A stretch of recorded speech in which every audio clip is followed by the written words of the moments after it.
Bueno, continuando con estas pildoritas de videos muy breves, para que solamente tengan una idea muy general de lo que es el nuevo reglamento CIRSOC 201-2004, vamos a desarrollar uno nuevo en donde hablaremos brevemente de dos capítulos. Como ustedes saben, este reglamento se basa en el código madre ASI 318-2019 de uso en toda Latinoamérica, en la mayoría de los países latinos. La etapa del presente reglamento sujeto a discusión pública. Desde enero del 2024 vamos a hablar de los capítulos 5 y 6. El capítulo 5 menciona el tema de cargas, alcance, generalidades y combinaciones y factores de carga. Las combinaciones de carga básicas son las que vemos en la tabla 531. Todos estos videos están destinados a aquel que maneje el 201-2005 o el código ASI 318-2005 lo conozca, ¿no? Si no, le va a resultar muy complejo. Va a visualizar que las combinaciones de carga en principio son las mismas, pero hay un factor sensiblemente distinto, que es la mayoración de omega. Dice, en varias combinaciones 0,9D más 1 O de omega. ¿Y con qué tiene que ver esto? Con que el código madre se fundamentó en una nueva versión del código de acciones de viento en Estados Unidos, con periodos de recurrencia mucho mayores a los de nuestro actual reglamento. Entonces, hasta el día de la fecha, nosotros no hemos actualizado el reglamento de acciones. Por lo tanto, en estas combinaciones, si utilizamos el 102-2005, el coeficiente 1 tendría que ser para omega 1,6. Eso está definido en el artículo 535 o aclarado, ¿sí?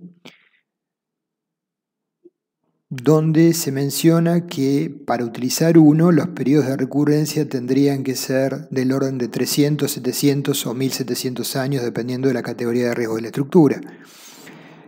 Nuestro reglamento, el 102-2005, tiene un periodo de recurrencia de 50 años, por lo tanto se consideran acciones de servicio. Esto es muy importante tenerlo presente, si no vamos a mezclar peras con manzanas y va a salir cualquier cosa.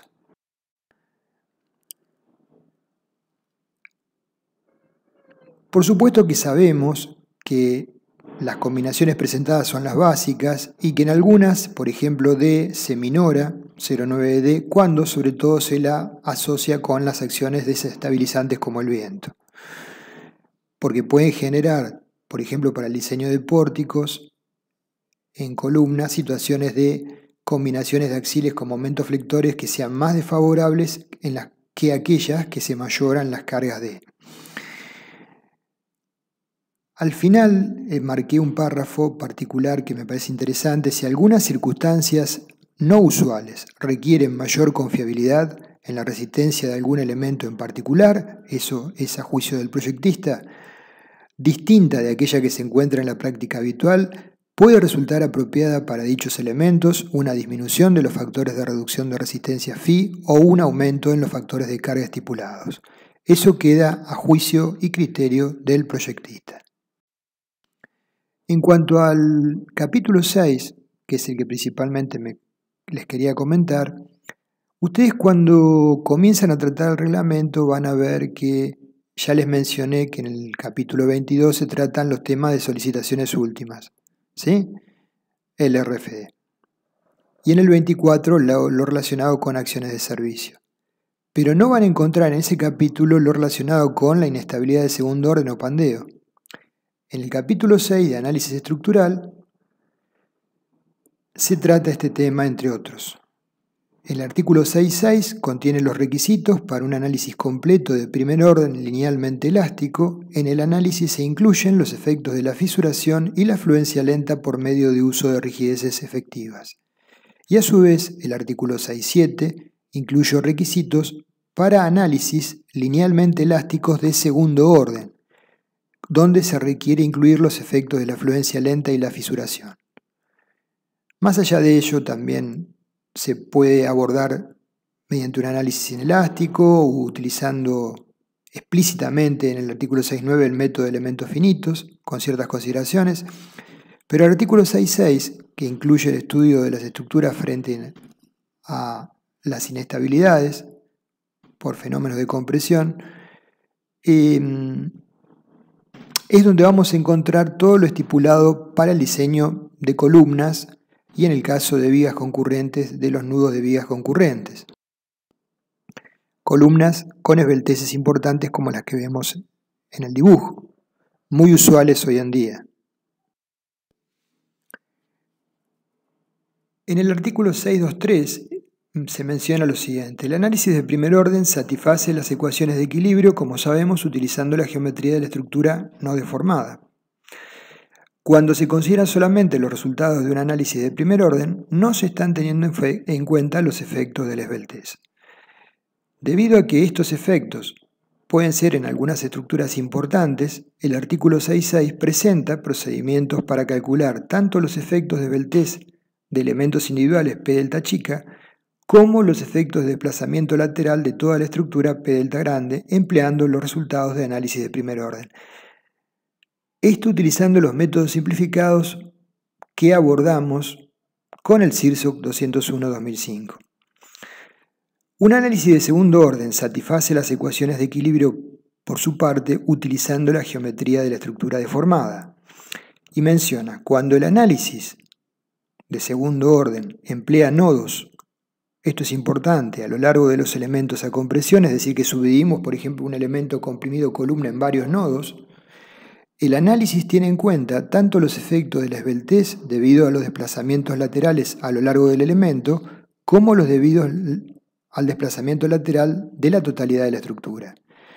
Cuando, por el contrario, el análisis de segundo orden emplea solamente nodos en la intersección de elementos viga-columna, el análisis tiene en cuenta los efectos del desplazamiento lateral de toda la estructura, pero ignora los efectos de esbeltez de los elementos individuales. Y en este caso cabía realizar lo que oportunamente hacíamos: amplificábamos los momentos en estructuras desplazables en la zona interna de la columna. Se emplea el método de amplificación de momentos 664 para determinar los efectos de esbeltez de los elementos individuales. El enfoque es el que ya conocemos. Se menciona para elementos no ariostradas contra desplazamientos laterales la esbeltez límite y para columnas ariostradas contra desplazamientos laterales la esbeltez límite. Mencionando que M1 y M2, el cociente es negativo si la columna presenta curvatura simple y positivo si presenta curvatura doble. Y a modo de referencia nada más, recordamos que R es el radio de giro, que es igual a la raíz cuadrada del momento de inercia G sobre el área G, en estado 1. Y presenta el comentario de que cuando los elementos de ariostramiento de un piso tienen una rigidez total, se suponen tabiques, de al menos 12 veces la rigidez lateral bruta de las columnas en la dirección considerada, se permite considerar que las columnas del piso están ariostradas contra desplazamientos laterales. Cuidado con esto, porque no solamente tiene que haber tabiques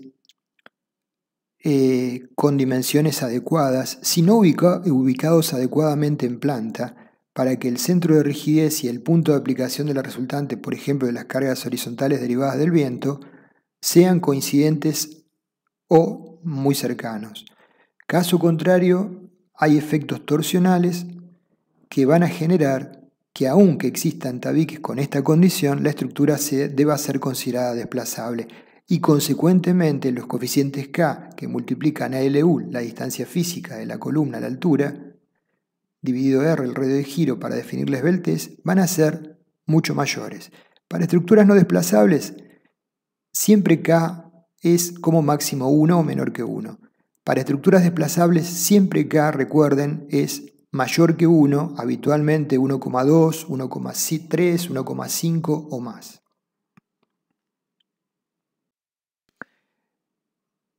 Teníamos como ayuda, y las seguimos manteniendo, los nomogramas de MacGregor, para pórticos no desplazables y para pórticos desplazables para evaluar el valor de K equivalente en función de las rigideces de columnas y vigas concurrentes al nudo inferior y superior. Observamos que el nomograma de la izquierda define valores de K máximo iguales a 1 y mínimos de 0,5 y el nomograma de la derecha para pórticos desplazables define valores de K mínimos de 1 y máximos que podrían ser naturalmente, teóricamente, infinitos. Bueno, estarían asociados con nudos en los cuales las vigas tuvieran una rigidez a flexión muy baja tipo losa.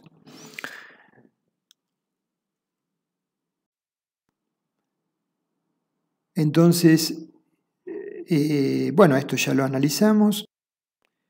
Hay un diagrama de flujo similar al anterior reglamento en donde menciona cuál es el camino a seguir en función de la esbeltez, ¿sí?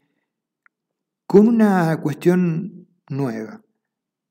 Si cualquiera de los caminos, ¿sí?, sea el método de amplificación de momentos de pórticos sin desplazamiento lateral o análisis de segundo orden elástico, o bien los efectos de esbeltez con el método de amplificación de momentos para estructuras desplazables o el método o análisis de segundo orden elástico, arrojan que el momento de segundo orden es mayor que 1,4 veces el momento de primer orden, nos dicen, revise el sistema estructural, ¿sí? ¿Por qué? Porque podemos estar en presencia de un sistema estructural que sea excesivamente deformable y tenga la tendencia a volverse inestable globalmente, ¿sí?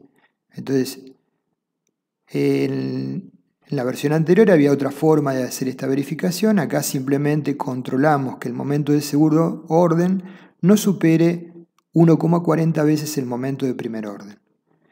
Si no ocurre eso, proseguimos con el diseño. Entonces, la aclaración es la siguiente: si el peso de una estructura es alto en relación con su rigidez lateral, podrían presentarse efectos P-delta excesivos con momentos secundarios mayores que el 25% de los momentos primarios. Los efectos P-delta pueden eventualmente presentar singularidad en la solución de las ecuaciones de equilibrio, indicando inestabilidad física de la estructura. Entonces, con base a esto, se definió un límite superior de 1,4 en la relación entre momentos secundarios y primarios.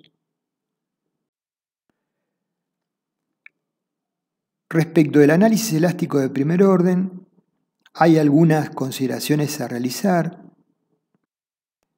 Básicamente, ¿qué rigideces tenemos que tomar para modelar el pórtico, considerando que va a estar en una situación cercana a la falla?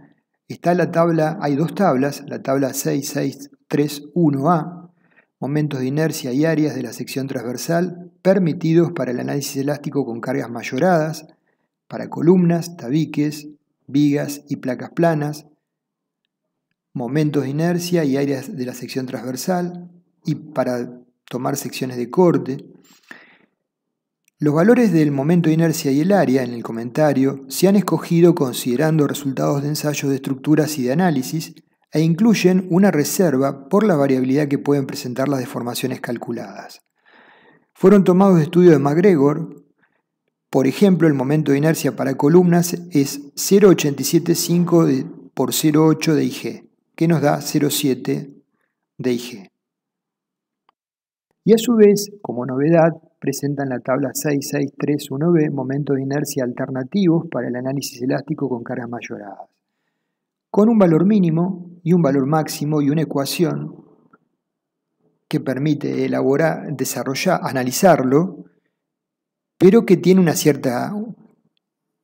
un condicionante que la vuelve un poquito más compleja. Hay que hacer una primera corrida porque habla de AST, que sería armaduras colocadas, ¿sí?, y de cargas P0, que serían, por ejemplo, la carga de falla de la columna con presión simple, entre otras cosas, de cuantías ρ para vigas. Entonces, se supone que para utilizar esta segunda tabla tendríamos que haber hecho un predimensionado y una primera corrida con la tabla anterior. El comentario dice: la tabla 6631 aporta valores más refinados del momento de inercia, los cuales tienen en cuenta la carga axial, la excentricidad, la cuantía de armadura, por eso que ya la hemos determinado previamente, y la resistencia a la compresión del hormigón.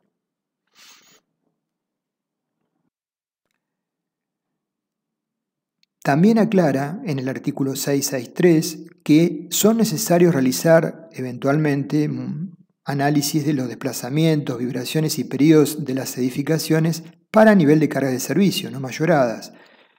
Para determinar el comportamiento de la estructura en servicio, no sería correcto tomar las inercias que hemos visto anteriormente. Los momentos de inercia de los elementos estructurales en el análisis para cargas de servicio deberían ser representativos del grado de fisuración para el nivel de esa carga de servicio. A menos que se disponga de un cálculo más preciso de la fisuración en los diversos niveles de carga, se considera satisfactorio utilizar un valor 1,4 veces los momentos de inercia dados en la tabla 6631, sin exceder naturalmente IG, que sería el momento de inercia de la sección no fisurada. Esto para analizar la situación de servicio. Y finalmente, para no extendernos demasiado, se menciona la posibilidad de hacer análisis lineales elásticos de segundo orden.